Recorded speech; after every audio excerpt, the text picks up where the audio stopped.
Tuan Guru Kiai Haji Muhammad Zainuddin Abdul Majid adalah seorang ulama karismatis dari Pulau Lombok, Nusa Tenggara Barat dan merupakan pendiri Nahdlatul Watan, organisasi massa Islam terbesar di provinsi tersebut.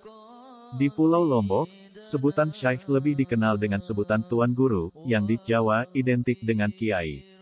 Seperti Hamka, beliau pun memiliki nama singkatan, yaitu Hamzan Wadid Haji Muhammad Zainuddin Abdul Majid Nahdlatul Watan Diniyah Islamiyah. Al-Mukarram Maulana Al-Syekh Tuan Guru Kiai Haji Muhammad Zainuddin Abdul Majid, dilahirkan di Kampung Bermi, Pancor, Lombok Timur, Nusa Tenggara Barat pada tanggal 17 Rabiul Awal 1316 Hijriah bertepatan dengan tanggal 5 Agustus tahun 1898 Masehi dari perkawinan Tuan Guru Haji Abdul Majid. Beliau lebih akrab dipanggil dengan sebutan Guru Mukminah atau Guru Minah dengan seorang wanita solihah bernama Hajah Halimah Al-Sa'diyah. Nama kecil beliau adalah Muhammad Sagaf. Nama ini dilatar belakangi oleh suatu peristiwa yang sangat menarik untuk dicermati, yakni 3 hari sebelum beliau dilahirkan ayah beliau, T.G.H. Abdul Majid, didatangi orang waliullah masing-masing dari Hadramaut dan Maghrabi. Kedua waliullah itu secara kebetulan mempunyai nama yang sama, yakni Sakaf. Kedua waliullah itu berpesan kepada T.G.H. Abdul Majid supaya anaknya yang akan lahir itu diberi nama Sakaf, yang artinya tukang memperbaiki atap. Kata Sakaf diindonesiakan menjadi Sagaf, dan untuk dialek bahasa Sasak menjadi Segep. Itulah sebabnya beliau sering dipanggil dengan Gep oleh ibu beliau, Hajah Halimah Al-Sa'diyah. Setelah menunaikan ibadah haji, nama kecil beliau tersebut diganti dengan Haji Muhammad Zainuddin. Nama ini pun diberikan oleh ayah beliau sendiri yang diambil dari nama seorang ulama besar yang mengajar di Masjid Al-Haram. Akhlak dan kepribadian ulama besar itu sangat menarik hati sang ayah. Nama ulama besar itu adalah Syekh Muhammad Zainuddin Sarawak, dari Sarawak, Malaysia.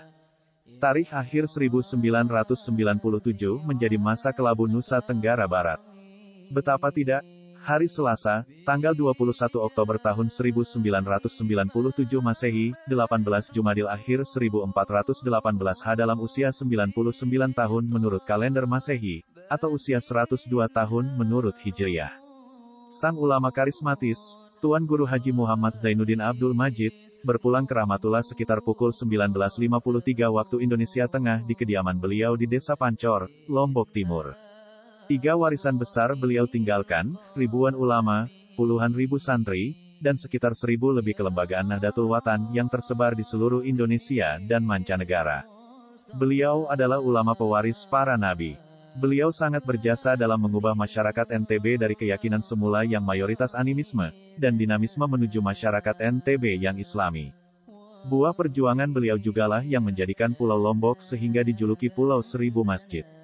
Karena di seluruh kampung di Lombok pasti kita temukan masjid untuk tempat ibadah dan acara sosial, baik yang berukuran kecil maupun besar. Perjuangan beliau dalam menegakkan syiar Islam dan pendidikan di bumi Indonesia tidak boleh terhenti begitu saja, namun harus terus dilanjutkan oleh siapa saja, baik umat muslim Indonesia secara keseluruhan dan masyarakat Sasak pada umumnya, maupun oleh kader-kader Nahdlatul Watan yang telah dididik melalui lembaga-lembaga pendidikan Nahdlatul Watan serta seluruh warga Nahdlatul Watan, abituren, pencinta dan simpatisan, pada khususnya. Akhirnya, memperhatikan seluruh riwayat kelahiran, pendidikan, dan perjuangan Maulana Syekh Zainuddin Abdul Majid baik untuk masyarakatnya dan negaranya, sehingga tokoh-tokoh daerah setempat setuju dan berusaha memperjuangkan beliau agar bisa diangkat sebagai pahlawan nasional perjuangan. Namun sayang seribu sayang, sampai hari ini saya belum mendengar pemerintah mengeluarkan SK untuk pengangkatan beliau sebagai pahlawan nasional. Padahal, setiap ada kegiatan HULTAH, hari ulang tahun organisasi NW ini, sudah sering kedatangan para pejabat dari pusat. Presiden SBY pun pernah datang ke Pancor ini sebelum jadi presiden.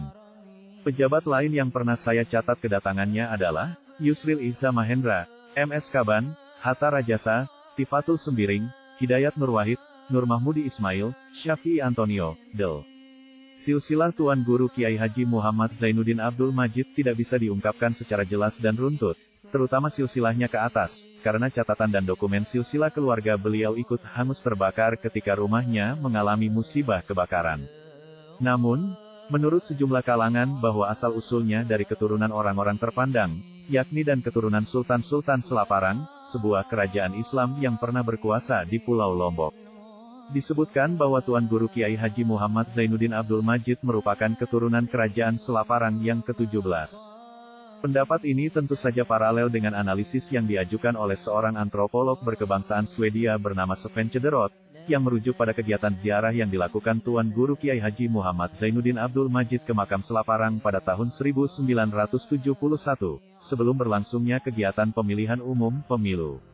Praktek ziarah semacam ini memang bisa dilakukan oleh masyarakat Indonesia pada umumnya, termasuk masyarakat Sasak, untuk mengidentifikasikan diri dengan leluhurnya.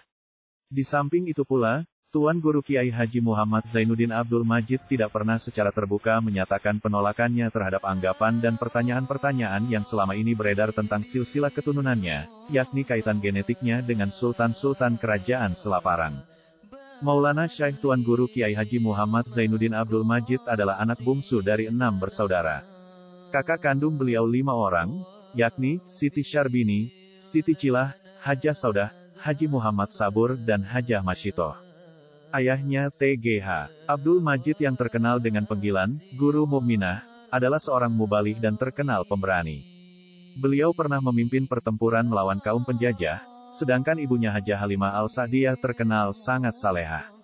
Sejak kecil Al-Mukarram Maulana Al-Syaikh Tuan Guru Kiai Haji Muhammad Zainuddin Abdul Majid terkenal sangat jujur dan cerdas. Karena itu tidaklah mengherankan bila ayah bundanya memberikan perhatian istimewa dan menumpahkan kasih sayang begitu besar kepada beliau. Ketika melawat ke Tanah Suci Mekah untuk melanjutkan studi, ayah bundanya ikut mengantar ke Tanah Suci. Ayahnya lah yang mencarikan guru tempat beliau belajar pertama kali di Masjid Haram dan sempat menemani beliau di Tanah Suci sampai 2 kali musim haji.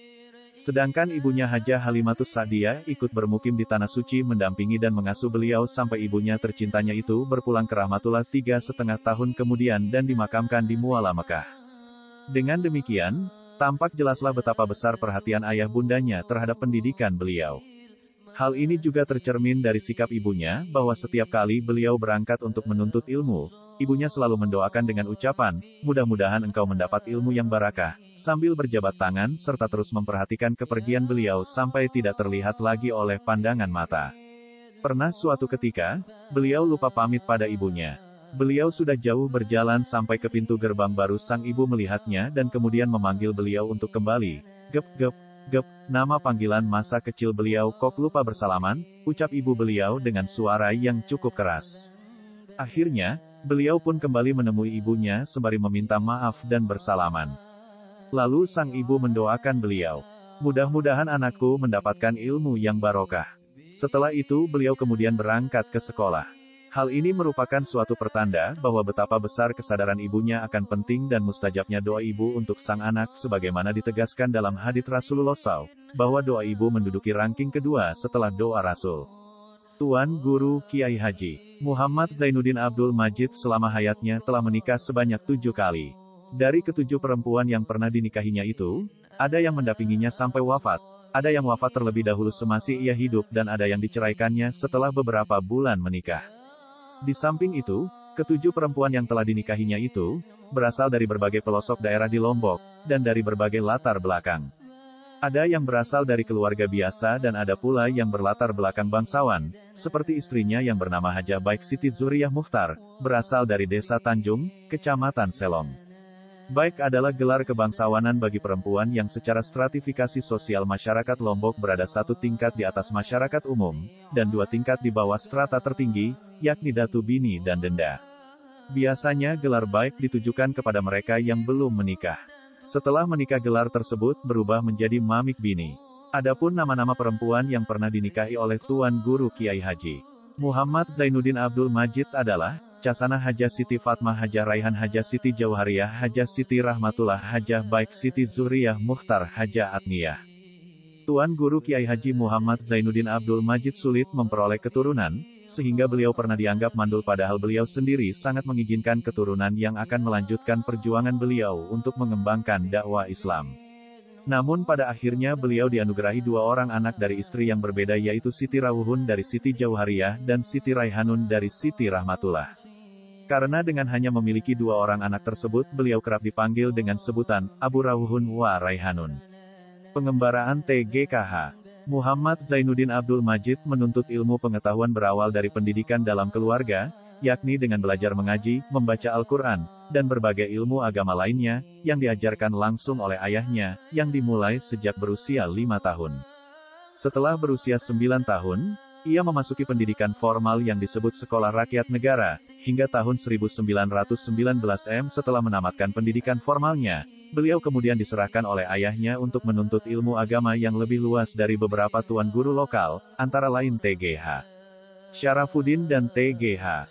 Muhammad Said dari Pancor serta tuan guru Abdullah bin Amakdulaji dari Desa Kelayu, Lombok Timur.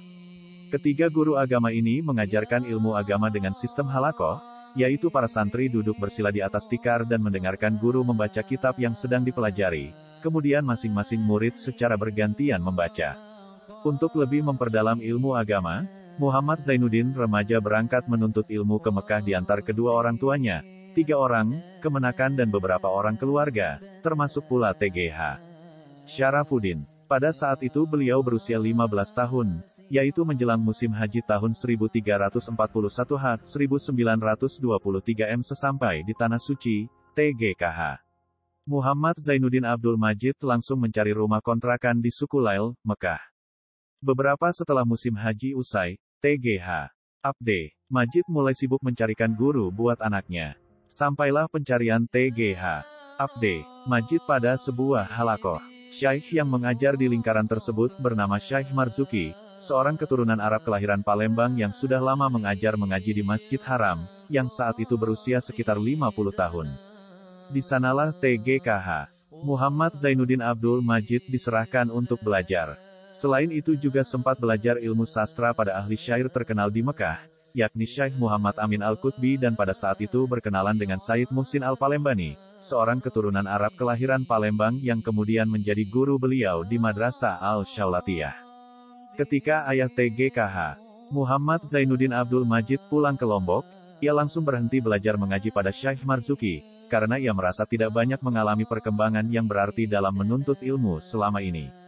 Namun, ia belum sempat mencari guru, terjadi perang saudara antara kekuasaan Syarif Hussein dengan golongan Wahabi. Wahabi atau Wahabiyah merupakan suatu bagian dari firqah Islamiyah yang dinisbatkan dengan nama pendirinya, Muhammad Ibnu Abdul Wahab. 2 tahun setelah terjadinya huru-hara tersebut, Muhammad Zainuddin Abdul Majid mudah berkenalan dengan seseorang yang bernama Haji Mawardi dari Jakarta. Dari perkenalannya itu ia diajak masuk belajar di Madrasah Al-Syaulatiyah, yang saat itu dipimpin oleh Syekh Salim Rahmatullah. Pada hari pertama masuknya, ia bertemu dengan Syekh Hasan Muhammad Al-Masyad. Madrasah Al-Syaulatiyah adalah madrasah pertama sebagai permulaan sejarah baru dalam pendidikan di Arab Saudi. Madrasah ini sangat legendaris, gaungnya telah menggema di seluruh dunia dan telah menghasilkan banyak ulama-ulama besar dunia. T.G.K.H. Muhammad Zainuddin masuk Madrasah Al-Syaulatiyah pada tahun 1345 1927 yang waktu dipimpin Mudir, Direktur, Syekh Salim Rahmatullah yang merupakan cucu pendiri Madrasah Al-Syaulatiyah. Sudah menjadi tradisi bahwa setiap tulab yang masuk di Madrasah Al-Syaulatiyah harus mengikuti tes masuk untuk menentukan kelas yang cocok bagi tulab. Demikian pula dengan T.G.K.H. Muhammad Zainuddin, juga dites terlebih dahulu. Secara kebetulan diuji langsung oleh Direktur Al-Syaulatiyah sendiri, Syekh Salim Rahmatullah dan Syekh Hasan Muhammad Al-Masyad. Hasil tes menentukan di kelas 3, mendengar keputusan itu, T.G.K.H. Muhammad Zainuddin minta diperkenankan masuk kelas 2 dengan alasan ingin mendalam mata pelajaran ilmu nahwu dan saraf. Semula Syekh Hasan bersikeras agar T.G.K.H. Muhammad Zainuddin masuk kelas 3. Tetapi pada akhirnya melunak dan mengabulkan permohonan untuk masuk kelas 2 dan sejak itu T.G.K.H. Muhammad Zainuddin secara resmi masuk Madrasah Al-Syaulatiyah mulai dari kelas 2. Prestasi akademiknya sangat istimewa. Beliau berhasil meraih peringkat pertama dan juara umum. Dengan kecerdasan yang luar biasa, T.G.K.H. Muhammad Zainuddin berhasil menyelesaikan studi dalam waktu hanya 6 tahun, padahal normalnya adalah 9 tahun. Dari kelas 2, diloncatkan ke kelas 4, kemudian loncat kelas lagi dari kelas 4 ke kelas 6, kemudian pada tahun-tahun berikutnya naik kelas 7, 8 dan 9. Sahabat sekelas T.G.K.H. Muhammad Zainuddin bernama Syekh Zakaria Abdullah Bila, mengakui kejeniusannya dan mengatakan, Syekh Zainuddin itu adalah manusia ajaib di kelasku, karena kejeniusannya yang tinggi dan luar biasa dan saya sungguh menyadari hal ini. Syekh Zainuddin adalah saudaraku, dan kawan sekelasku dan saya belum pernah mampu mengunggulinya dan saya tidak pernah menang dalam berprestasi pada waktu saya bersama-sama dalam satu kelas di Madrasah Al-Shaulatiyah Mekah. Predikat istimewa ini disertai pula dengan perlakuan istimewa dari Madrasah Al-Shaulatiyah. Ijazahnya ditulis langsung oleh ahli khat terkenal di Mekah, yaitu Al-Khattat Al-Syaikh Dawud Al-Rumani atas usul dari Direktur Madrasah Al-Shaulatiyah. Prestasi istimewa itu memerlukan pengorbanan, ibu yang selalu mendampingi selama belajar di Madrasah Al-Shaulatiyah berpulang ke rahmatullah di Mekah.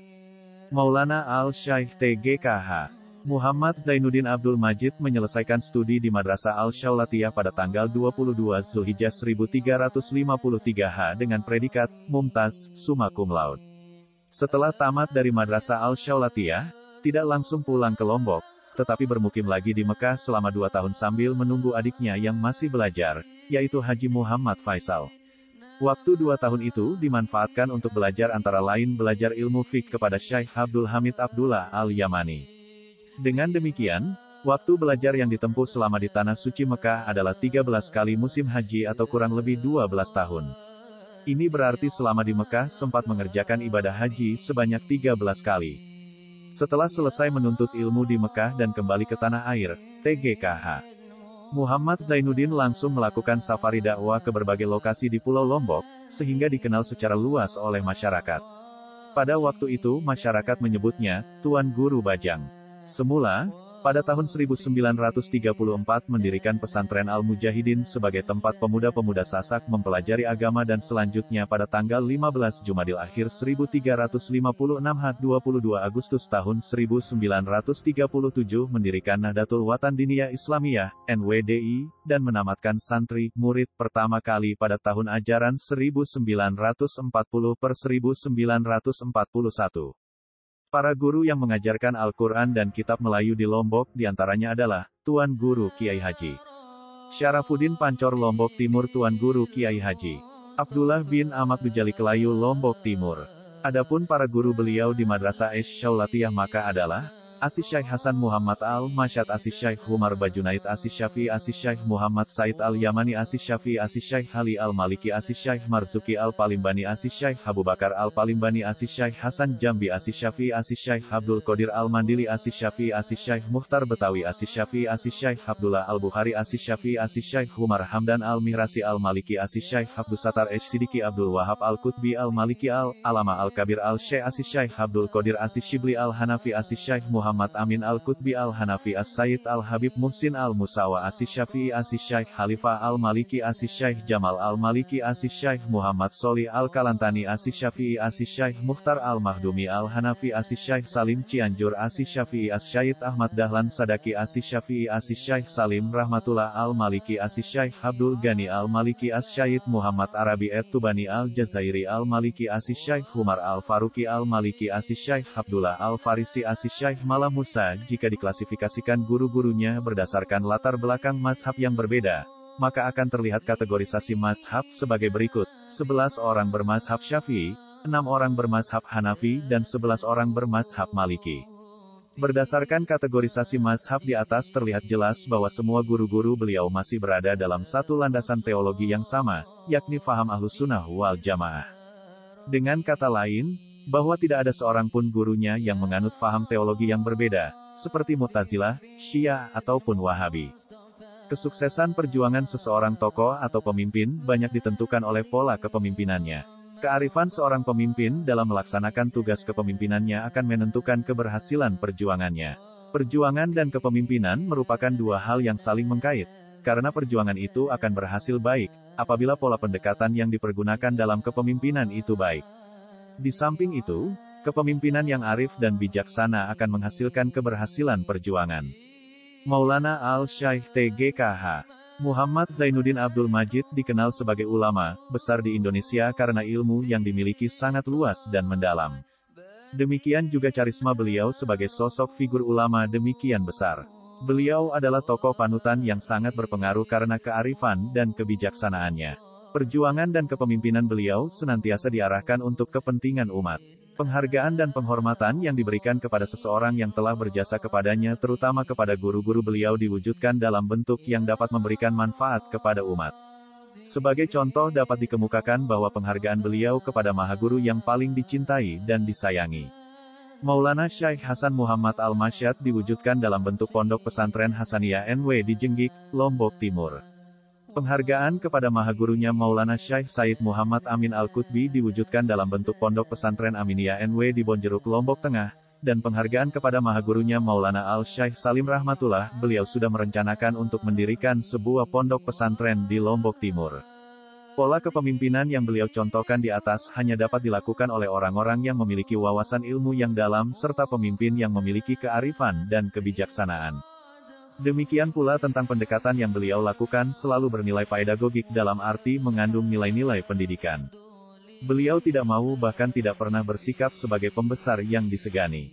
Beliau selalu bertindak sebagai pengayom yang berada di tengah-tengah jamaah dan senantiasa menempatkan diri sesuai dengan keberadaan dan kemampuan mereka. Demikian juga halnya dikala beliau memberikan fatwanya selalu disesuaikan dengan kondisi dan jangkauan alam pikiran murid dan santrinya. Pembawaan dan sikap hidup beliau selalu menunjukkan kesederhanaan. Inilah yang membuat beliau selalu dekat dengan para warganya dan murid-muridnya dengan tidak mengurangi kewibawaan dan karisma yang beliau miliki. Keluhan yang disampaikan para warga dan muridnya ditampung, didengar, dan dicarikan jalan penyelesaiannya dengan penuh kearifan dan kebijaksanaan dengan tidak merugikan salah satu pihak. Untuk melanjutkan dan mengembangkan perjuangan Nahdlatul Watan di masa datang, beliau sangat mendambakan munculnya kader-kader yang memiliki potensi dan militansi, serta loyalitas yang tinggi, baik dari segi semangat, wawasan, maupun bobot keilmuan. Dalam banyak kesempatan beliau sering menyampaikan keinginannya agar murid dan santri beliau memiliki ilmu pengetahuan 10 bahkan 100 kali lipat lebih tinggi daripada ilmu pengetahuan yang beliau miliki. Demikian motivasi yang selalu beliau kumandangkan supaya murid dan santri beliau lebih tekun dan berpacu dalam menuntut ilmu pengetahuan, baik di dalam maupun di luar negeri. Dalam menerima dan menghadapi para murid dan santri serta warga Nahdlatul Watan, beliau tidak pernah membedakan antara yang satu dengan yang lain. Semua murid dan santri serta warga Nahdlatul Watan diberikan perhatian dan kasih sayang yang sama besarnya, bagaikan cinta dan kasih sayang seorang bapak kepada anak-anaknya. Yang membedakan murid dan santri di hadapan beliau adalah kadar keikhlasan dan sumbangsihnya kepada Nahdlatul Watan. Dan, untuk membina dan memonitor kualitas kader Nahdlatul Watan, beliau mengeluarkan wasiat dalam bahasa Arab, yang artinya, dengan menyebut nama Allah dan dengan memujinya semoga keselamat tetap tercurah padamu. Demikian pula rahmat Allah, keberkatan, ampunan, dan ridanya. Anak-anak yang setia dan murid-muridku yang berakal. Sesungguhnya semulia-mulia kamu di sisiku ialah yang paling banyak bermanfaat untuk perjuangan Nahdlatul Watan dan sejahat-jahat kamu di sisiku ialah yang paling banyak merugikan perjuangan Nahdlatul Watan. Karena itu, kuatkanlah kesabaranmu, tetaplah bersiap siaga, berjuanglah kemudian berjuanglah di jalan Nahdlatul Watan untuk mempertinggi citra agama dan negara. Niscaya kamu dengan kekuasaan Allah SWT tergolong pejuang agama, orang saleh dan mukhlis baik pada waktu sendirian maupun pada waktu bersama orang lain. Semoga Allah membukakan pintu rahmat untuk kami dan kamu dan semoga Ia menganugerahi kami dan kamu serta para simpatisan Nahdlatul Watan masuk surga dan nikmat tambahan yang tiada taranya, yaitu melihat zatnya dari dalam surga. Demikianlah, wasiat ini dikeluarkan setelah terlihat beberapa kader dari kalangan alumni Madrasah NWDI, dan mereka yang sudah dibiayai beliau untuk melanjutkan ke sekolah yang lebih tinggi keluar dari garis perjuangan organisasi. Tidak taat pada kebijakan-kebijakan yang ditetapkan oleh beliau. Memang dalam rangka kaderisasi, beliau banyak memberikan bantuan kepada alumni NWDI Jetan orang-orang lain untuk melanjutkan ke sekolah yang lebih tinggi dengan nawaitu khusus dan perjanjian khusus pula, yaitu untuk setia membela dan memperjuangkan cita-cita NWDI, NBDI dan NW. Alhamdulillah banyaklah di antara mereka yang benar-benar menepati janjinya dengan tulus. Sebaliknya ada juga yang khianat pada janjinya, tidak malu merobek-robek nawaitu pengirimannya. Eksistensi dan aplikasi dari wasiat ini menjadi tolok ukur kualitas dan kadar ketaatan, serta keikhlasan kader-kader Nahdlatul Watan. Di samping itu, untuk mempertegas wasiat renungan Masai dan dua berbahasa Indonesia dalam bentuk puisi. Wasiat renungan masa ini berisikan nasihat, fatwa dan pedoman bagi warga Nahdlatul Watan dalam berjuang. Lahirnya wasiat-wasiat tersebut merupakan konsekuensi logis dari pola kepemimpinan beliau yang selalu menekankan hubungan guru dan murid. Beliau adalah figur pemimpin yang selalu menekankan agar tetap terjalin dan terpelihara hubungan antara guru dan murid. Menurut prinsip beliau bahwa tidak ada guru yang membuang murid akan tetapi kebanyakan murid yang membuang guru. TGKH. Muhammad Zainuddin Abdul Majid belajar di Tanah Suci Mekah selama 13 tahun kemudian kembali ke Indonesia atas perintah dari guru beliau yang paling dikagumi, yakni Syekh Hasan Muhammad Al-Masyad, pada tahun 1934. Setiba di Pulau Lombok beliau mendirikan sekembali dari Tanah Suci Mekah ke Indonesia. Mula-mula beliau mendirikan pesantren Al-Mujahidin pada tahun 1934 kemudian pada tanggal 15 Jumadil Akhir 1356 tanggal 22 Agustus tahun 1937 beliau mendirikan Madrasah Nahdlatul Watan Diniyah Islamiyah, NWDI. Madrasah ini khusus untuk mendidik kaum pria. Kemudian pada tanggal 15 Rabiul Akhir 1362 tanggal 21 April tahun 1943 beliau mendirikan Madrasah Nahdlatul Banat Diniyah Islamiyah, NBDI, khusus untuk kaum wanita. Kedua madrasah ini merupakan madrasah pertama di Pulau Lombok yang terus berkembang dan merupakan cikal bakal dari semua madrasah yang bernaung di bawah organisasi Nahdlatul Watan. Dan secara khusus nama madrasah tersebut diabadikan menjadi nama pondok pesantren, Dar al-Nahdlatain Nahdlatul Watan. Istilah Nahdlatain diambil dari kedua madrasah tersebut. Beliau aktif berdakwah keliling desa di Pulau Lombok dan mengajar. Pada tahun 1952, madrasah-madrasah cabang Nudi NBDI yang didirikan oleh para alumni di berbagai daerah telah berjumlah 66 buah. Maka untuk mengkoordinir, membina dan mengembangkan madrasah-madrasah cabang tersebut beserta seluruh amal usahanya, Al-Mukarram Maulana Al-Syaikh TGKH Muhammad Zainuddin Abdul Majid mendirikan organisasi Nahdlatul Watan yang bergerak di dalam bidang pendidikan, sosial dan dakwah Islamiyah pada tanggal 15 Jumadil Akhir 1372 tanggal 1 Maret tahun 1953 sampai dengan tahun 1997 ini lembaga-lembaga pendidikan yang dikelola oleh organisasi Nahdlatul Watan telah berjumlah 747 buah dari tingkat taman kanak-kanak sampai dengan perguruan tinggi. Begitu juga lembaga sosial dan dakwah Islamiyah Nahdlatul Watan berkembang dengan pesat bukan hanya di NTB melainkan juga di berbagai daerah di Indonesia seperti NTT, Bali, Jawa Timur, Jawa Barat, DKI Jakarta, Riau, Sulawesi, Kalimantan, bahkan sampai ke mancanegara seperti Malaysia, Singapura, Brunei Darussalam, dan lain sebagainya. Pada zaman penjajahan, Al-Mukarram Maulana Al-Syaikh TGKH Muhammad Zainuddin Abdul Majid juga menjadikan Madrasah NWDI dan NBDI sebagai pusat pergerakan kemerdekaan, tempat menggembleng patriot-patriot bangsa yang siap bertempur melawan dan mengusir penjajah. Bahkan secara khusus Al-Mukarram Maulana Al-Syaikh TGKH Muhammad Zainuddin Abdul Majid bersama guru-guru Madrasah Nudi NBDI membentuk suatu gerakan yang diberi nama Gerakan Al-Mujahidin. Gerakan Al-Mujahidin ini bergabung dengan gerakan-gerakan rakyat lainnya di Pulau Lombok untuk bersama-sama membela dan mempertahankan kemerdekaan dan keutuhan bangsa Indonesia. Dan pada tanggal 7 Juli tahun 1946, TGH Muhammad Faizal Abdul Majid adik kandung Maulana Al-Syaikh TGKH Muhammad Zainuddin Abdul Majid memimpin penyerbuan tangsi militer NICA di Selong.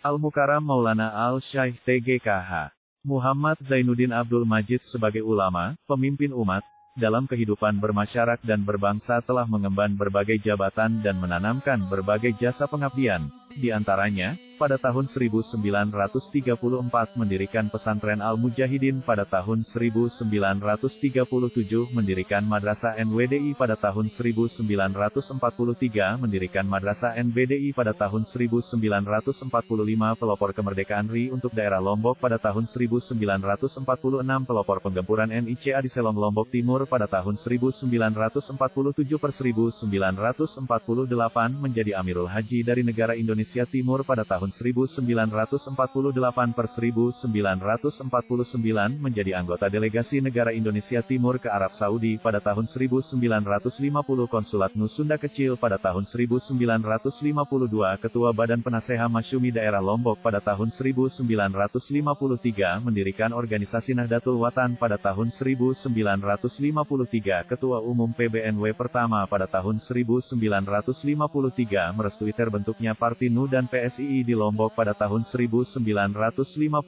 merestui terbentuknya Perticang Lombok pada tahun 1955 menjadi anggota konstituan TERI hasil pemilu I. 1955.